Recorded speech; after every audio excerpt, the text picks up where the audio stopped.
thrilled, to have Randy Mobley here. He actually began his baseball career as an intern, a part-time intern back in 1980 with the Columbus Clippers. And as I mentioned, he became the president of the International League in 1991. And as I said, he really has been a major reason why this is the most respected baseball league outside of the major leagues, outside of the American League and the National League. He's just been a steady leader, and we're going to get into it. It's not always the smoothest ride, coordinating things in the minor leagues and stuff, but he's done it with great class and skill. And as I mentioned, he's a three-time winner of the Warren Giles Award, and that's in honor of minor league president who has done an exceptional job of administering his or her league. So without further ado, let's give another big Rochester round of applause for Randy Mobley.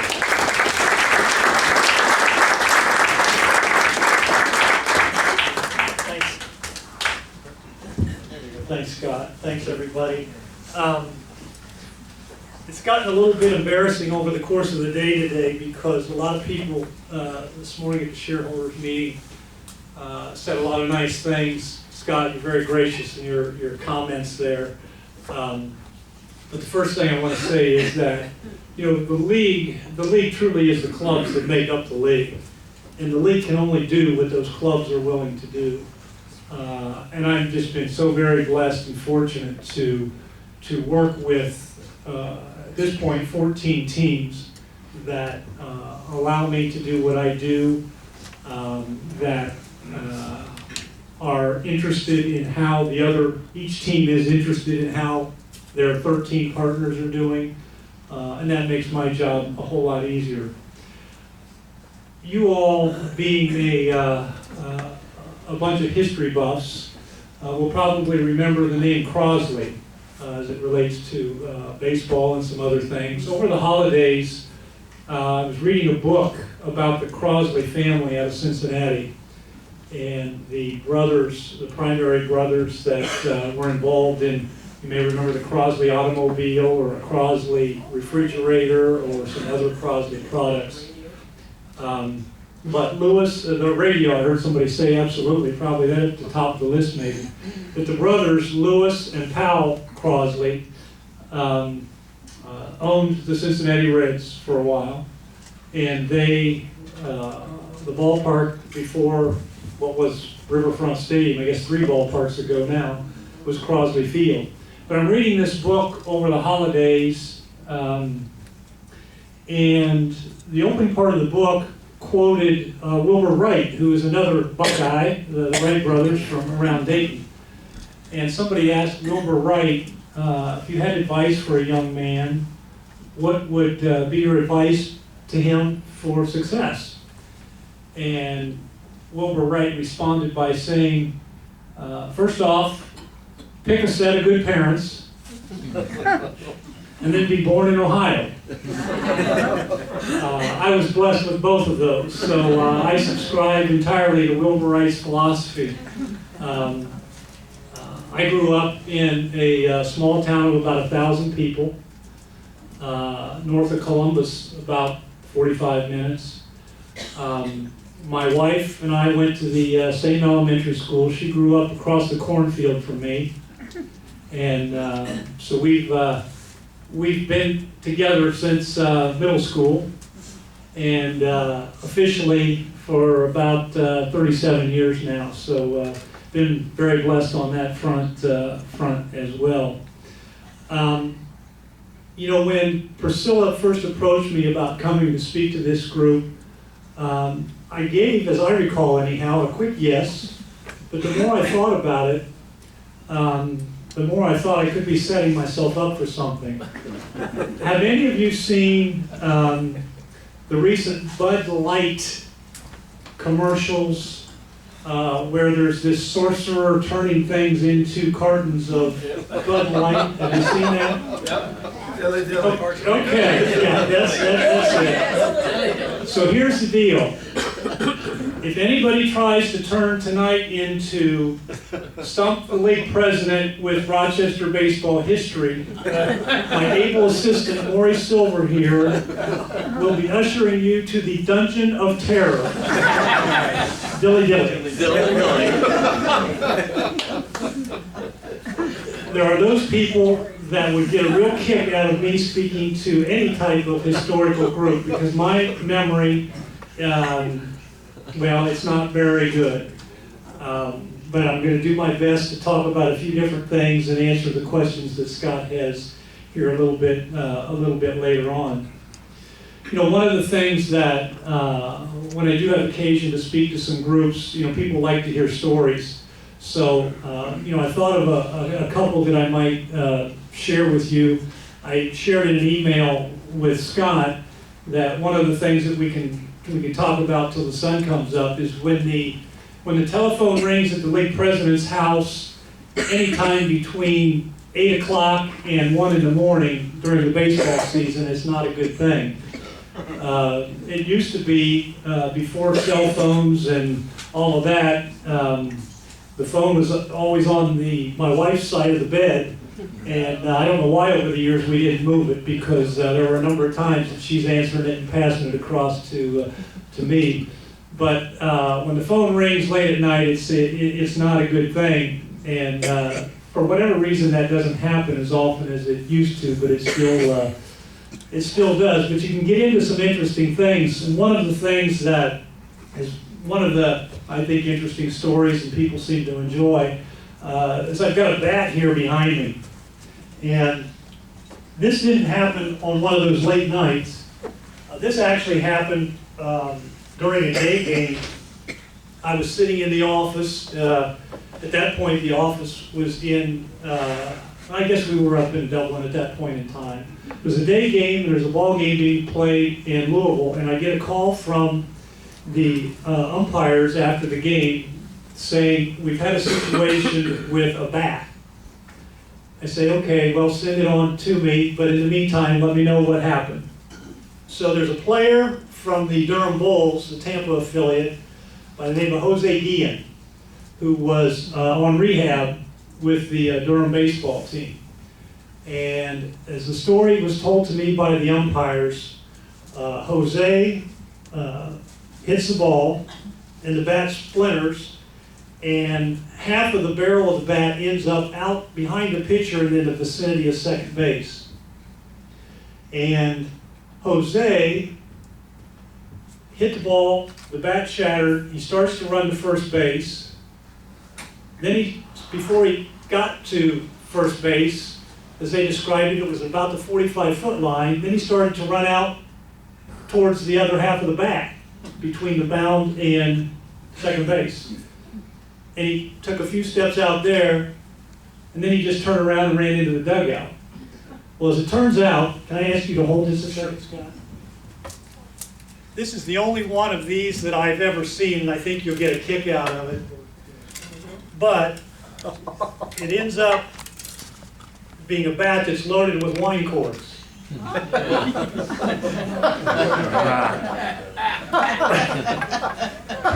But if you put it together, you would never know.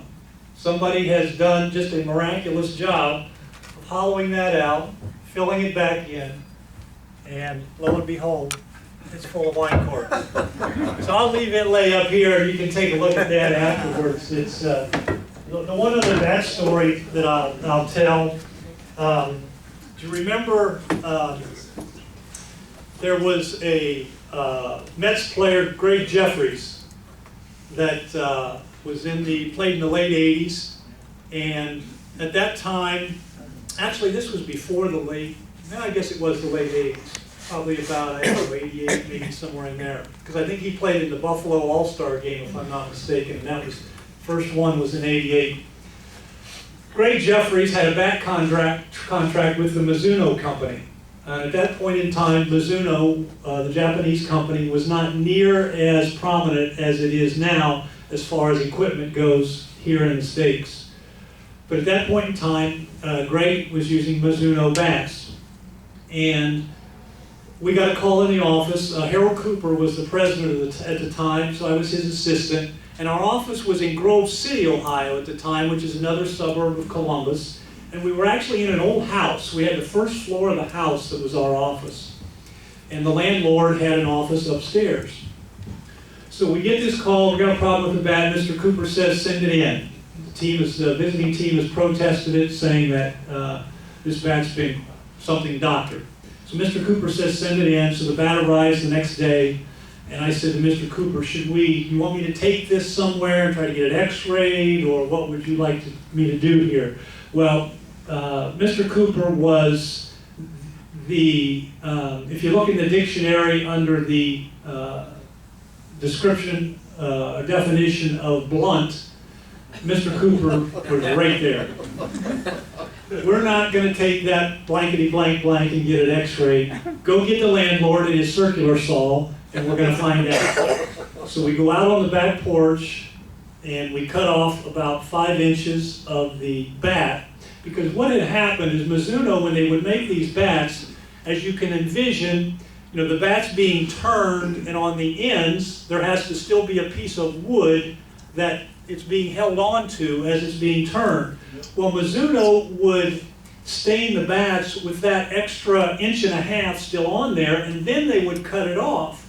So if you can envision this, at the barrel end of the bat, there was a circle about the size of a quarter that was not stained.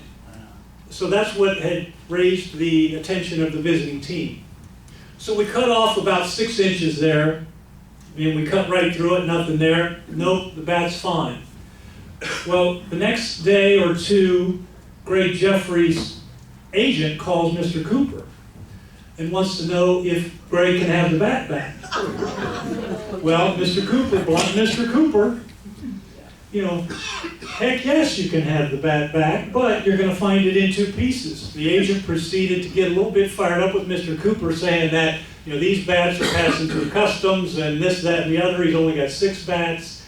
Well, Mr. Cooper didn't want to hear any of it. He says, we'll send you the 2 pieces if you want it, otherwise this conversation is done. So that was my other bat story. So that's probably enough for me for this point in time, and we'll head your direction. All right. Randy, you mentioned Crosley Field. So you're in the Buckeye State. Indians or Reds growing up? For me, it was Reds. My parents were both raised about 45 minutes north of Cincinnati, so we had a definite Cincinnati bent. My high school years were during the Big Red Machine days, so that certainly added to it. So we were definitely a Cincinnati household. When did you become interested in baseball? When did it first grab your attention? When I was, my dad was a softball player, and I've not had much involvement with softball in the last few decades. But what I remember as a kid is softball then, 50 some years ago, wasn't the beer leagues. It was more competitive. It was more for the game. It wasn't just getting around with buddies and having a beer. I was the bat boy for those games, and I can remember he had, I couldn't have been more than, 6, 7, 8 years old or something like that. And the manager of this softball team, after the games would, give me 50 cents or 75 cents or something like that. So that's a memory that sticks out for me, being close to the game with my parents. They were both Reds fans, so we've talked about that. But then as a youngster playing, I can remember one time going to a Sears and Roebuck store, and my dad bought a dozen baseballs. And that summer, before each game, and again, I couldn't have been more than 10 or 11 years old, before each game, we would get out a new baseball and warm up at home with a new baseball, before went and played the game. So those are some of my earliest and best recollections. So been around it, played as a youngster, played up through the Division III college level. But what position? I was a middle infielder. But you get to that point where you realize that after senior year of college, you're not going to be playing anymore. So it was during those college years that I learned about opportunities that were being presented through master's programs in sports administration. Again, now we're in the late 80s, late 70s. And at that point in time, there were only 3 universities in the country that had master's programs in sports administration. Now every college has them as an undergrad and a graduate degree. So it was a way for me to stay involved in the game, and it's worked out okay. So were you looking at a management position? I mean, were you thinking, I want to own a team, run a team, or a league? Some of you who have followed minor league baseball for a number of years may know the name of Miles Wolff. Miles was he started Baseball America, the publication, is now the president, has been for a number of years of a couple of independent leagues. But again, when I first got in the game in 1980, and he was quite a figure at that point in time, I can remember going up to him at a winter meetings, when I was wet behind the ears as a young guy in baseball. This is when he was running the Durham Bulls.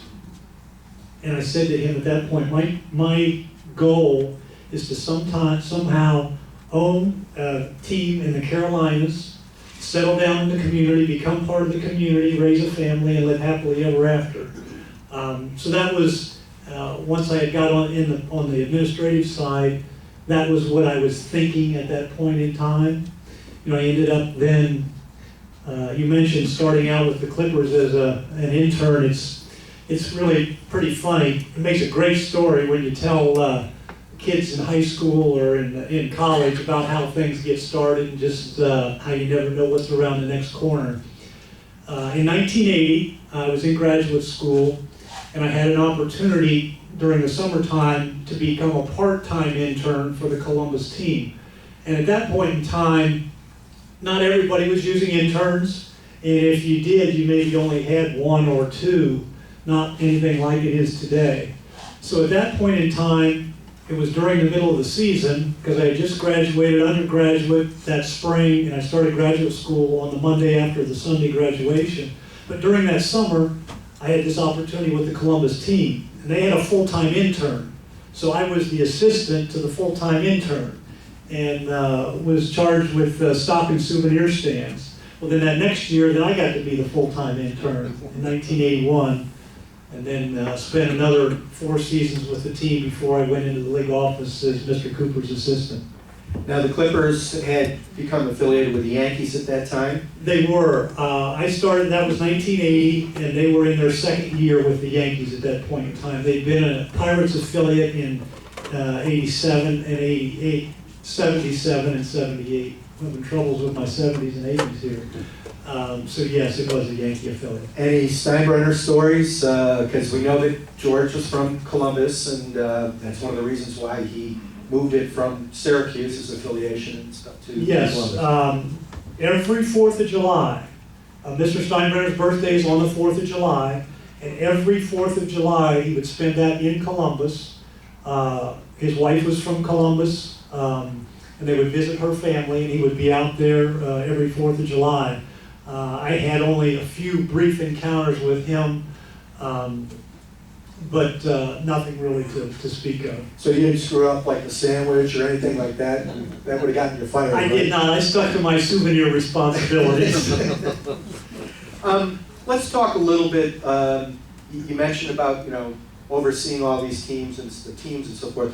We're obviously biased here in Rochester. We think this is the model franchise in all of minor league sports. Could you talk a little bit about your perspective of Rochester? Because I know not everything is easy to deal with throughout your league. And It's not, and there are so many different aspects to properly answering that question, because it goes, as I started out when I first sat down here, it starts out with the attitude of each individual team. And while we're blessed to have 14 clubs that are committed to the league and committed to everybody's success, you can still have variations of that. Yeah. And this franchise has, and it's just, I guess the more, and here, you know, I've been coming to Rochester for lots and lots of years now, but I think today's an example of it, how you all are always so welcoming to me. As this morning, everyone was very welcoming.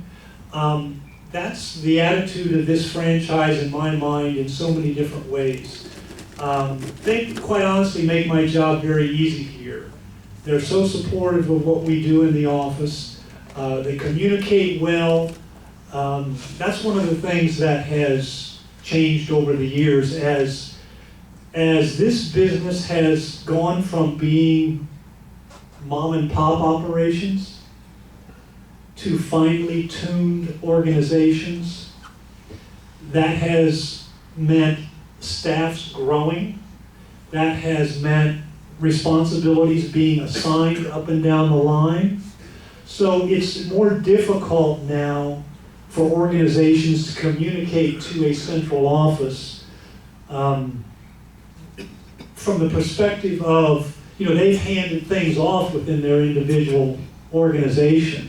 Some of them are much better about communicating back with our office than others. And there's none better than this franchise right here. You know, and it just starts with the people that you're working with.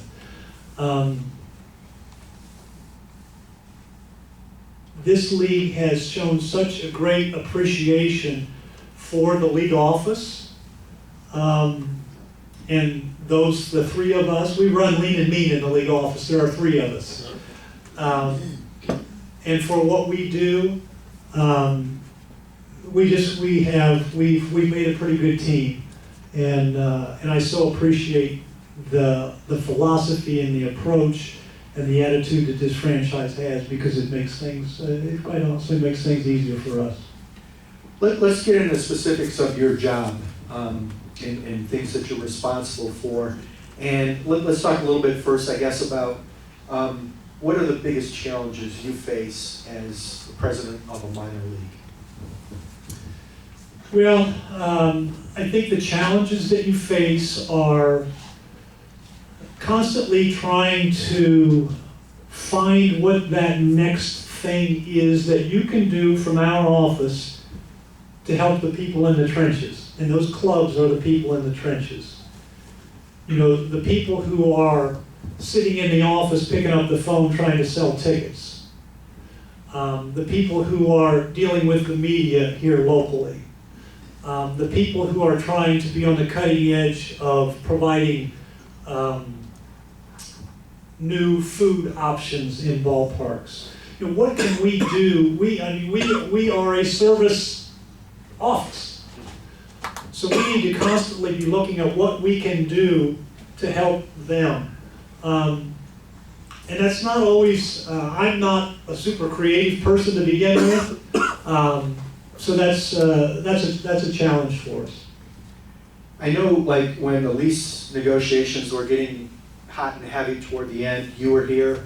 I know with the situation in Syracuse with the Chiefs and being sold to a major league team, you're there. Tell us a little bit about that role, that supportive role when these situations arise. Well, you hit it right on the head. It's a supportive role, because by the time it came on the scene with the lease negotiations here in late August, Naomi and Gary and Dan and other folks, advisors and consultants, had been at this for 8 full months.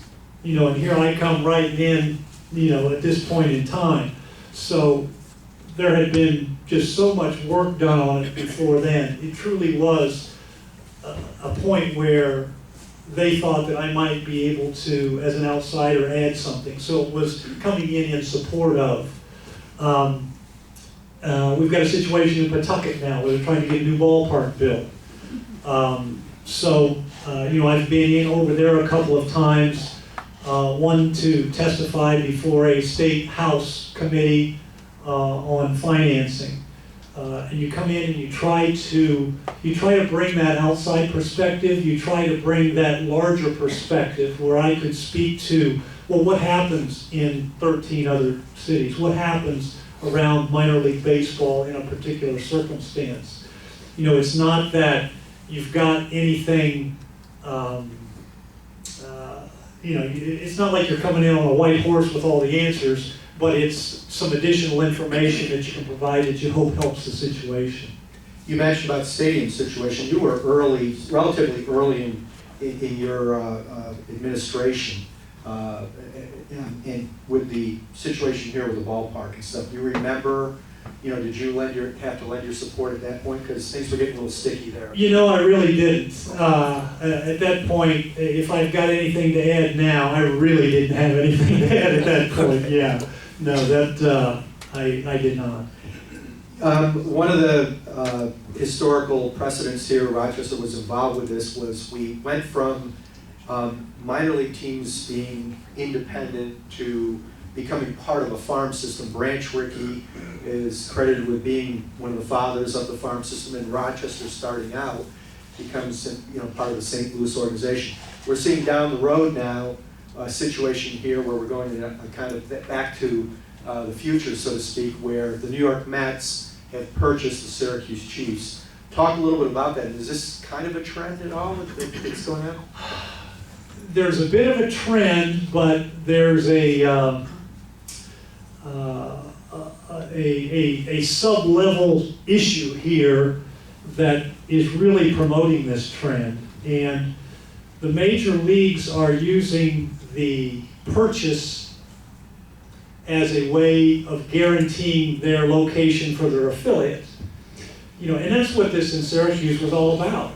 You know, if the New York Mets had already had a franchise in the International League, or had an affiliation, not a franchise, had an affiliation in the International League, this wouldn't happen. They would have had no interest.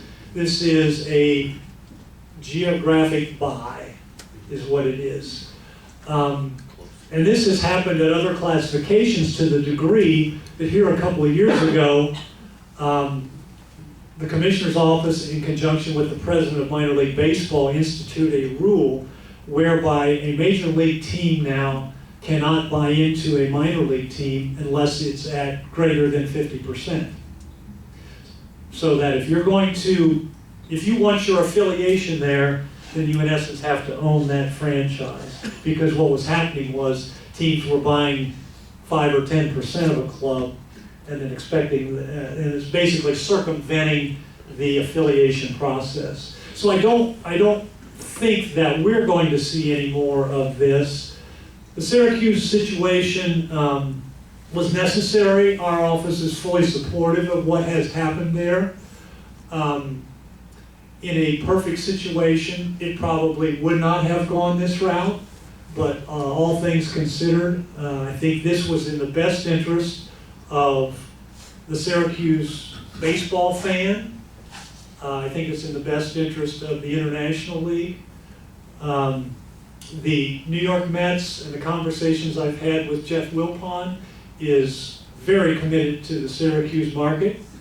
As you would expect, there are those who are concerned, thinking that the Mets are going to come in and move it somewhere else.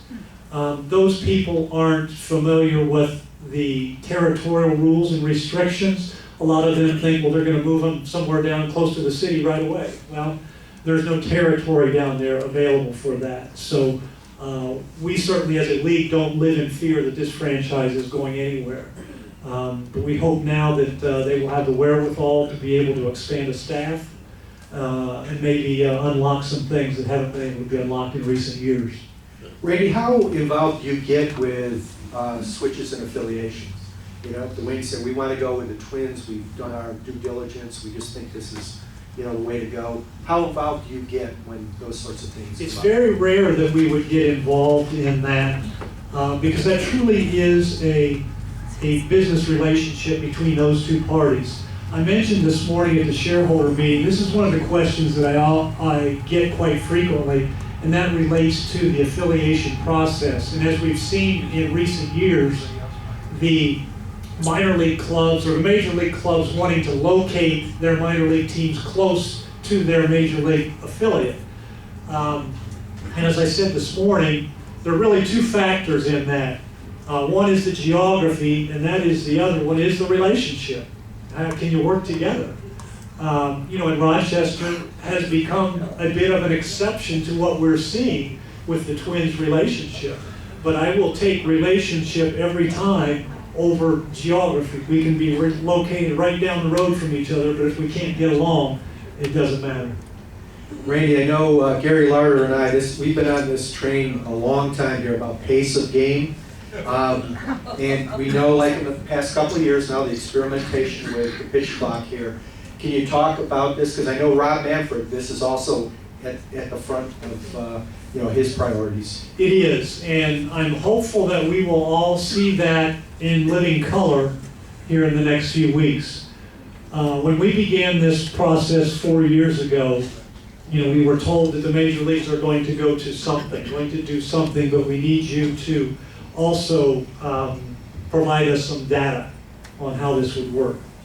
So we were headed down a path. Again, this is another case where our 14 clubs was allowing our office to work on a plan before the major leagues were even doing this. So our 14 teams were encouraging our office, and we were about to step out before these clocks even came into existence.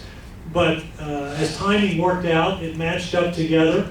We were able to implement the clocks and use some of the things that we as a league had already planned.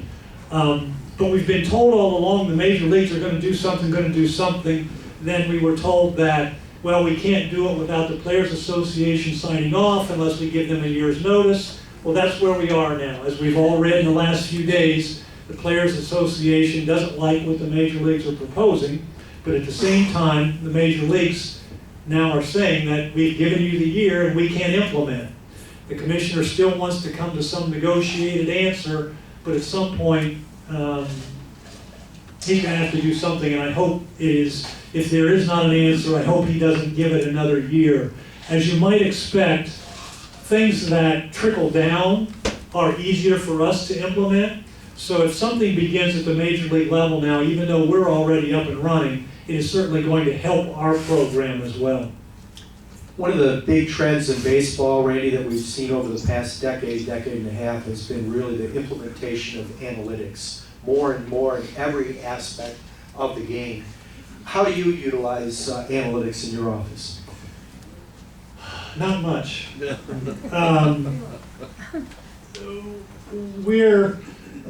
I say not much, but at the same time, we're spending time, back to your prior question about pace of games.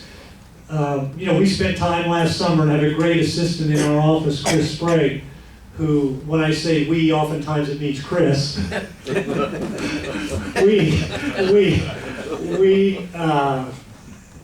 We're doing a lot of research on how many pitches are thrown in a game each of the last 5 years on average. Because what we found, and again, I'm going back to the pace of game, is there are no more pitches being thrown in the game. Well, the game's going to take longer if you're going to throw more pitches. So you look a little bit further and you find out there's more walks and more strikeouts. The ball's being put in play less than in the past. Walks, strikeouts, more pitches takes time. So we've done some of those studies. So we have used analytics in that regard. But when you bring that up, I've also got a comment on something as a fan, and I'm going to put my fan hat on now, and I'll be interested to see if you all agree with this or not. I had this conversation with Ron Darling at the Syracuse Hot Stove event back in December. Sat next to him there at that, and with his time with the Mets broadcasts and on MLB Network, my point to him was that as a fan, now I'm sitting home watching a game, I don't give a darn about the speed of the ball off the bat, the angle of the ball, how quickly the center fielder runs to catch the ball, the route that he takes. I don't need that garbage. It's just noise in my ear. I want to watch the ball game. So I was asking Ron Darling about that as a television broadcaster, how he felt about that. And he said, well, he personally chooses not to get into all of that on the air because he fears that same thing, that the viewer at home, really isn't into all of that. So I don't know how you all feel, but I guess I didn't veil my thoughts very well on that. I just, to me, it makes it more difficult for me to watch the game if I'm getting all that stuff. Yep. So the Wings had one of their best promotions of all time with the plates. And Syracuse had success with the salt potatoes and so forth. When that happens, I mean, is Naomi and Dan getting on the phone and saying, like, Randy, we wanna change the name of our team here? You know, how did that all work out? And the same thing in Syracuse with the salt potatoes. Well, again, that is a decision that is made by the individual team. The league would not be involved with that, you know, unless the name was venturing into an area that it shouldn't be in. And we've not had any of that in this league. But some other leagues have had some that had to be scaled back, trying to push the envelope a little bit too much. I mean, there's no question about the success of these things. I've got to be careful about being the old crotchety guy in some of this.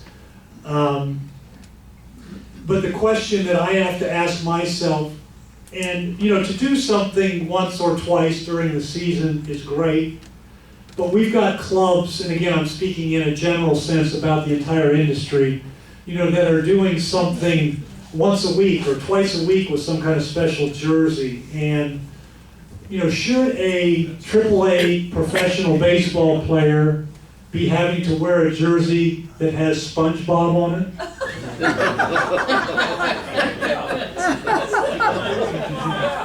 Dilly dilly. That's you know, that's the question. That's the question I ask myself. Everybody draws the line somewhere different. Should a professional baseball player at the AAA level have to wear a jersey with a garden gnome on it?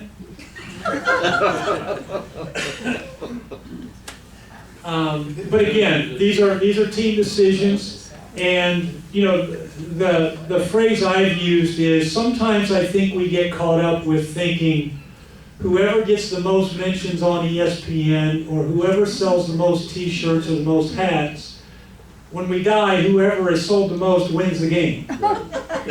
You know, that's the way we act sometimes, I think, with some of those decisions. So I think it's great because it's done in a reasonable and a limited manner, because the local fans obviously respond to it and they like that. It creates fun, and we are about fun. All right. Well, I'm going to turn these questions over now to the fans here. What other responsibilities do you have in Major League Baseball or in minor league baseball in general? Well, relative to with the major leagues, we're obviously, our relationship from our office is with the Major League Farm Directors. Now that's an interesting dynamic in itself, because that role has changed today from what it was in years gone by. But that's our primary contact there. If we have issues on the field, discipline issues, you know, that's who I would be communicating with, would be that farm director on those issues.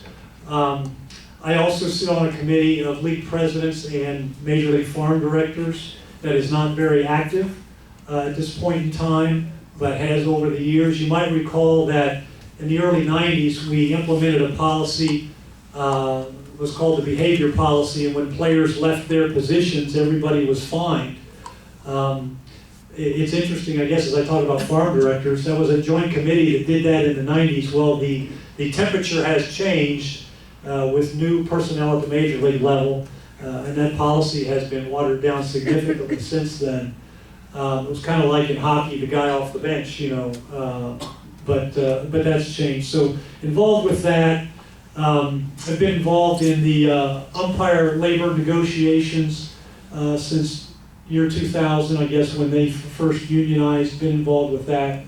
Involved with the group of other league presidents. We meet a couple of times a year, I chair that committee. So a few things on a industry-wide basis. Do you have much contact with Rob Manfred? I've not met the man. No. Really? No. Wow. Not met the man. It's, you know, and I think back over the years, I can remember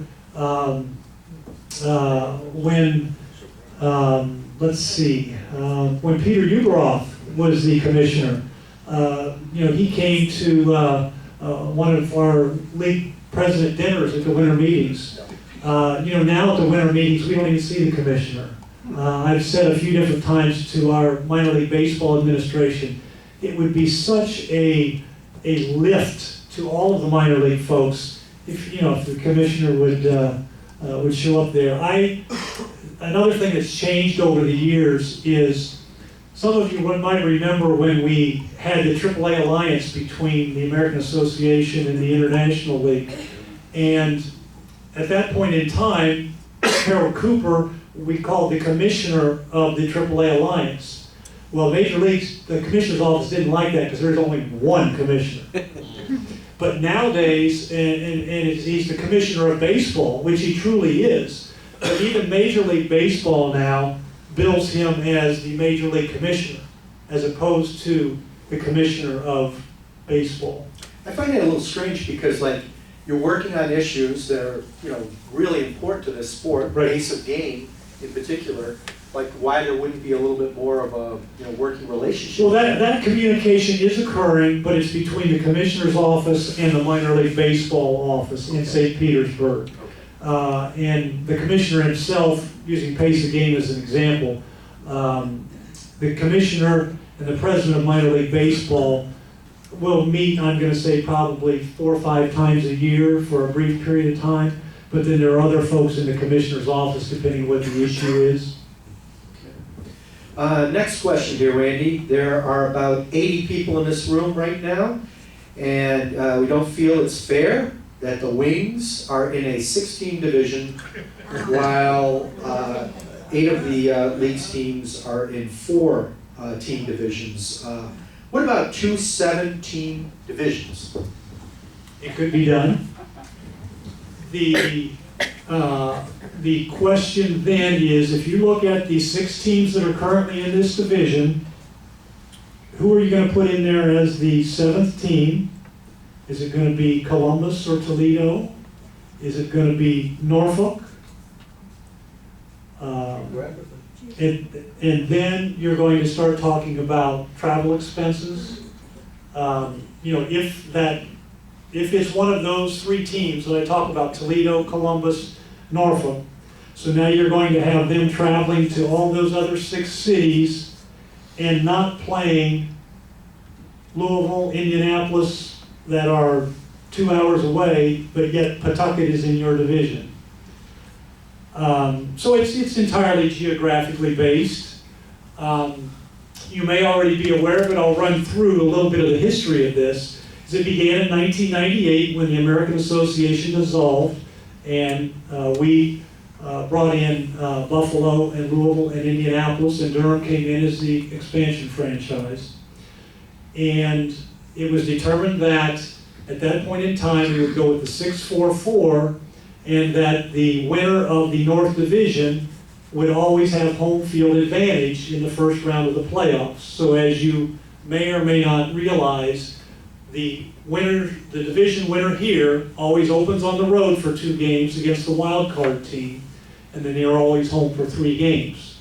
So they are always playing the wild card team, which theoretically is the 4th of the 4 playoff teams. So there are some consideration given to that and trying to give a bit of a benefit to that, but the explanation truly boils down to the geography. Okay, we've got 2 questions here. I'll just go with the first one right now. How many IL games do you attend per year on average? It's somewhere in the neighborhood of 35, 40 maybe. Do you get to every? I will not. I'm to the point in my career where it really doesn't serve any purpose to go to every stadium every year. Now, obviously, if there are some issues or some reason, then certainly I'm there. The last time I hit every stadium in a single year was the first year of the clocks. I made it a priority within the first about 6 weeks, maybe 7 or 8, to get to every ballpark and actually sit with the clock operator as we were getting up and running. And we've got 3 or 4 different individuals in each city, so we tried to have a designated night when all of them showed up, and I could sit there alongside and we could kind of walk through things together. But I'll see, with our office being just outside of Columbus, Ohio, I will see at least a game each series there, so I can stop in and visit with the visiting field manager, see if there's anything on his mind, gives them a chance to vent a little bit to me, what they're experiencing around the league. I can also see our umpiring crews as they come through town at that point in time. But I'll try to get to half of the ballparks one year, and then the other half the next year. What is the most memorable or unique promotion you've seen at one of the any of the IL teams? Wow, golly, lots and lots of them. Don't know if it's unique or not, but I mean the run that the San Diego Chicken went on and the way he drew people for so many years was pretty phenomenal. I don't know that I've necessarily seen anything else like that. I tell you though, as a guy, and there are a number of you in here who have seen it longer than I have, but I am continually amazed at how fireworks draw people. People just simply do not get tired of fireworks. What about Zippy Chippy? The races between the outfielders? Zippy Chippy was pretty unique. Zippy Chippy was pretty unique. I also think back, it hasn't been that many years ago, and I think back to Max Patkin, and I talk about how our industry has changed, going from mom and pop operations to this highly tuned operation. And it's in so many different areas. Who would have ever thought that we'd have had groundskeepers with graduate degrees, or be hiring graphic designers for scoreboard operations? But at the same time, it hasn't been that long ago that we were letting Max Patkin lay his head on third base while play's going on. He's coaching third and laying his head on the base. In your tenure as IL president, what accomplishments are you most proud of? Well, I don't know. I guess the first thing is, I'm not sure that out of our office we've had many accomplishments out of there. It's things that the clubs have been able to do. I think what we've done with the timing is pretty extraordinary. We were out on front on that.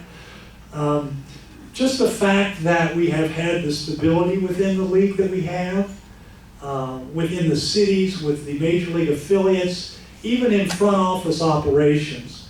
And it's, as far as things have changed, we went for a lot of years where we had general managers that have been at it for 50 years, and you knew coming down the road that was going to change at some point in time. As people get older, and you're going to lose those people.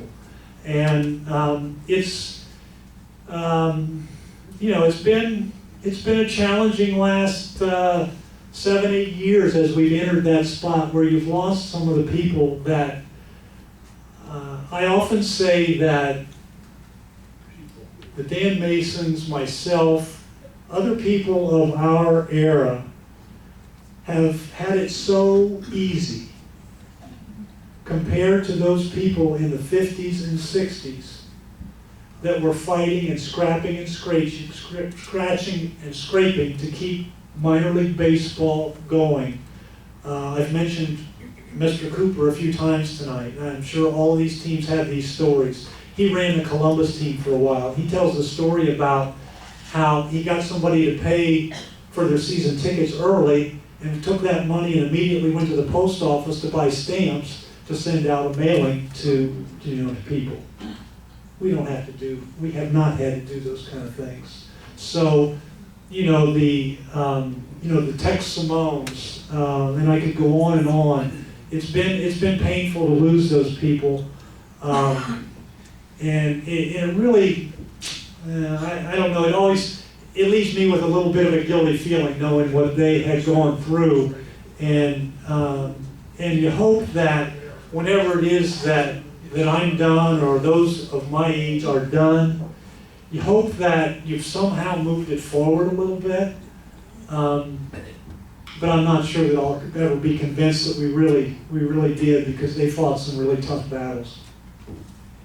When bench is clear due to a fight, how do you decide to suspend the players and for how long? the first thing you try to do is now, I've built up enough years now that I've got some perspective.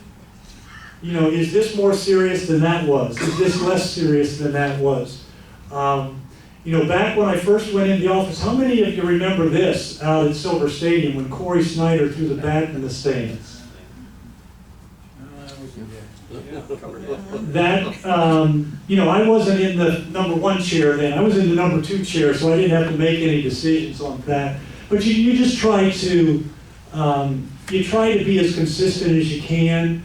The other thing that I think we've had a little bit of success with is being able to show that while I've got to stick up for the umpires, there's also times when umpires make mistakes and umpires don't handle situations well. This past summer I had to suspend an umpire for 3 games. And I think that the credibility that our office gained with the teams involved in that situation was monumental. When they can see that you're truly trying to do the right thing, and people are always there's going to be 2 sides to the story. We're sitting over here tonight and somebody mentioned about people acting like kids. A lot of times that's what it is. It's a he said, she said. And I got to try to figure out, where it truly falls. Let me jump in with one other little story here. Some of you might chuckle, others you might think it's disgusting, or both. But I'll share it anyhow. I mentioned the Corey Snyder situation. That was in 1986, and it was my first year in the league office. So I'm seeing this as the first time. I heard a story, and Gary would have heard this. It was told at the baseball chapel breakfast this past year.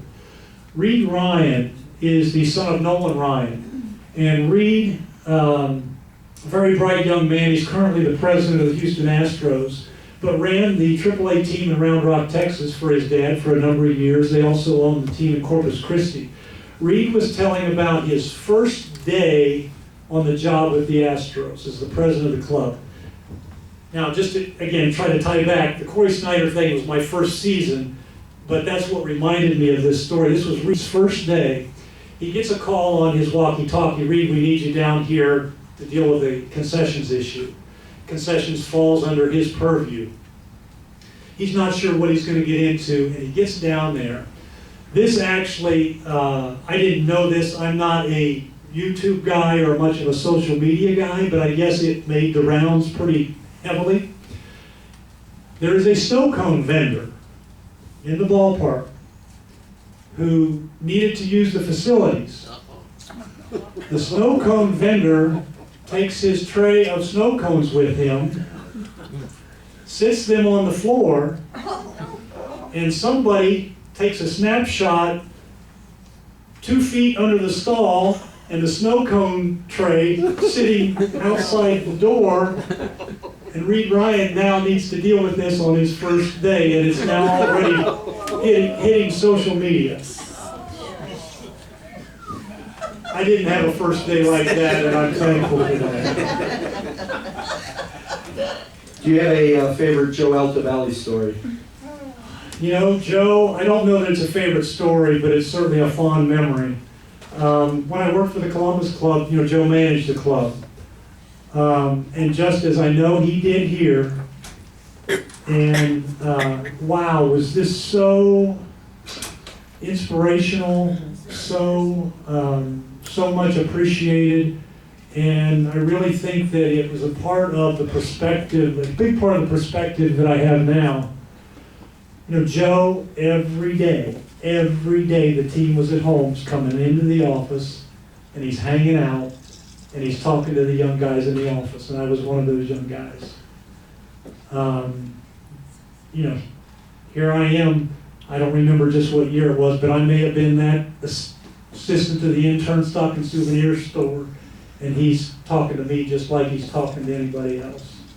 That will that will probably forever be my number one Joe Altobelli memory, is just how he treated everybody, and I know it was the same way here. What is being done to promote the baseball interest at the minor league level for African Americans and other minorities? This is obviously a big baseball issue overall. It is, it is. This has been a pretty significant issue out of the minor league baseball central office, a diversity issue not only in hiring, but also as well as communication within communities.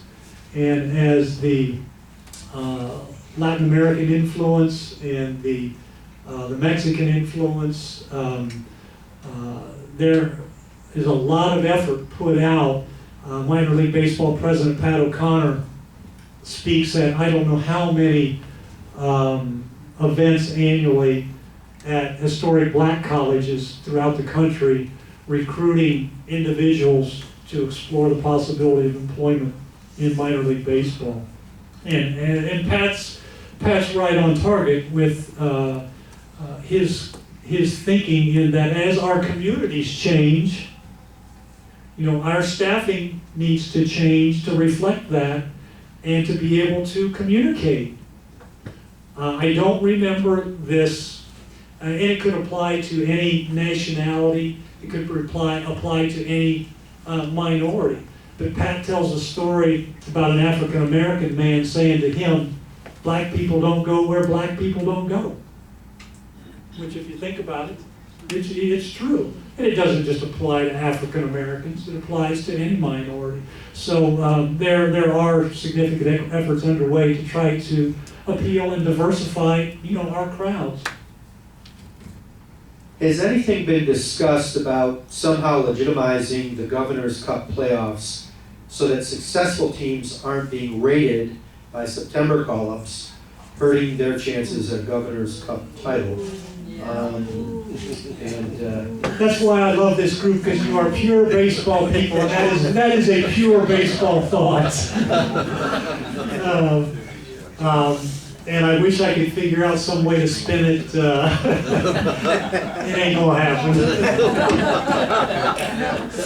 Good answer. Why are games in a doubleheader only 7 innings? This is a long time. Because we continue to argue with Major League Baseball that they shouldn't be 5.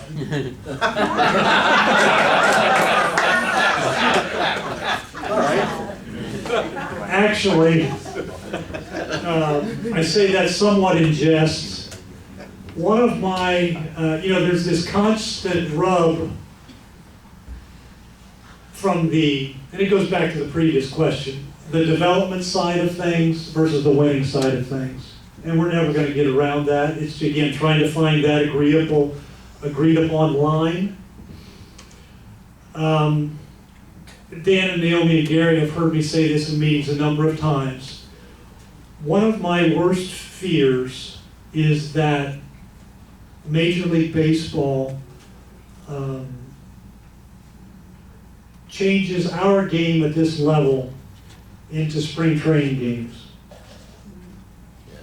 We should be able to experiment with some things. The clocks are no longer an experiment, but that's how they started out. But there are other issues on the table. And one that is before us, has been before us the last couple of years, and that's why I answered your doubleheader question the way I did. The major leagues want the minor leagues to eliminate long extra inning games. And in international baseball now, after, I don't know if it's in the 10th or 11th inning, they'll place runners on second base to start the inning, to try to conclude the game. They would like nothing better than for us to do that. Their points are that they don't want to use up pitching. Their points are that most of your fans have gone home. You're paying stadium personnel longer, which all of those things are true. But if you're that baseball purist, can you buy into that?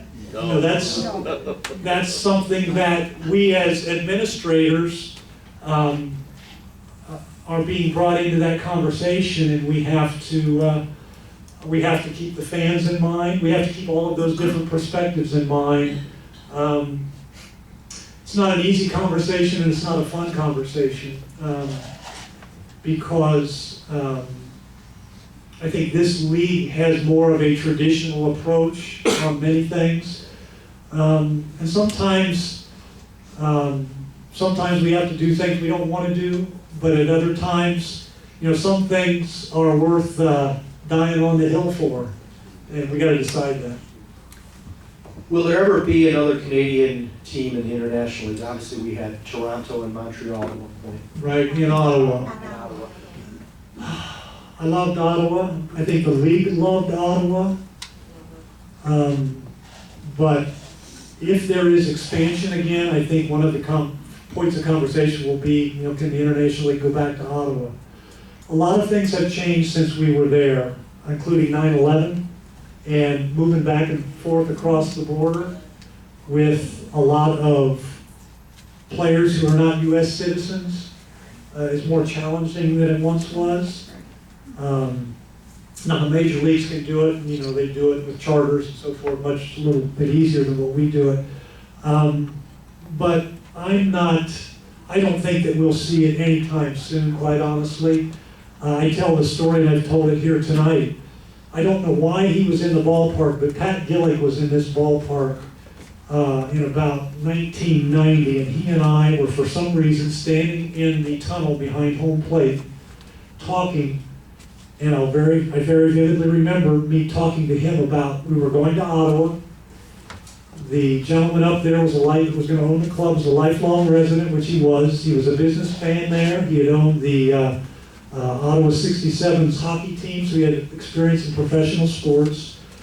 It was a 10,000-seat ballpark. Half of them had been sold this season tickets. It was going to be a no-brainer. And Pat Gillick looked at me and said, it'll be hot, hot, hot, and then it'll go cold with the flip of a switch. And he was right on. It did. We had different general managers in there, different times. It worked very, very hard. Things can change over time, but at the point we left Ottawa, and I'd have to say I'm still of this opinion, I just don't feel like there are enough folks there that think AAA baseball is a high enough priority that it would be a wise move to go back there. So I don't see it happening anytime in the future. Just one last one here, because since you grew up in Ohio, you might remember this gentleman mentions about Cincinnati Wade Hoyt and the great announcer on rainy days and stuff. You probably remember him, pitcher for the 1927 Yankees. Yes, I remember Wade Hoyt only by word of mouth. Don't remember him in his broadcasting days. But yeah, he was on there. I mentioned the Crosley brothers. He was on there with WLW radio out of Cincinnati. Absolutely, he was a great individual in Cincinnati Reds history. Well, let's give Randy a big round of applause for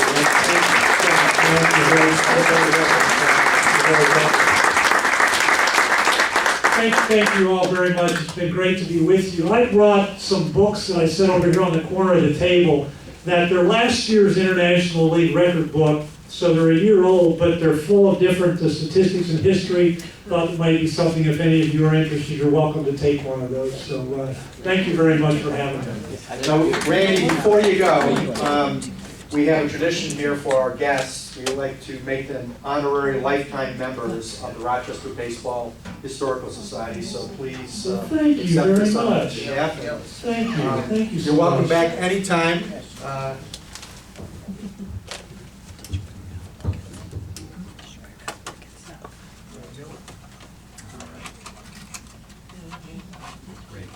Thank you.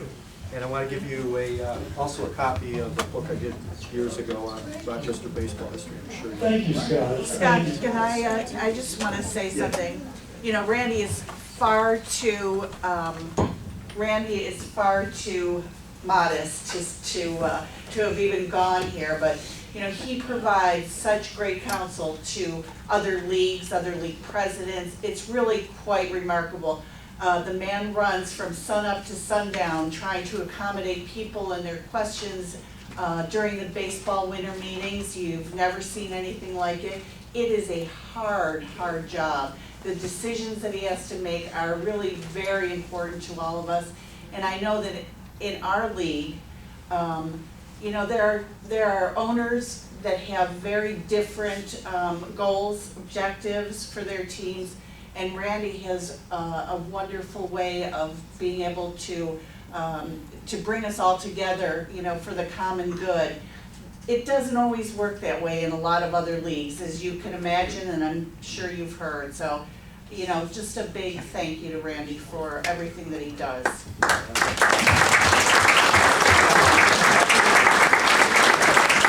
Thank you, Naomi, for adding that.